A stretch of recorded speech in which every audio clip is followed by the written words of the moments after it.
திமுக தான் senior batch, அதான் seniors. வணக்கங்கண்ணா. ஆமா, உன் பேர் என்ன? ஜோசப் விஜய் எனும் நான்.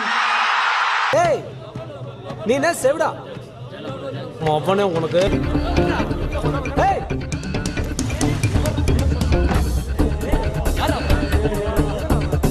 சோடா. ஏய், வாடா, வெள்ள வாடா. நீ மட்டும் இப்ப வரல, அப்புறம் உன் கதவுலயே நான் சிறுநீர் அபிஷேகம் பண்ணிடுவேன்.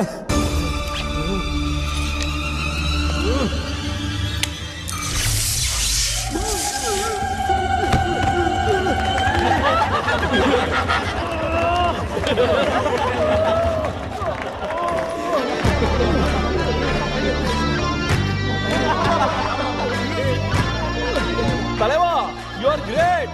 என்ன ஆசீர்வாதம் பண்ணுங்க.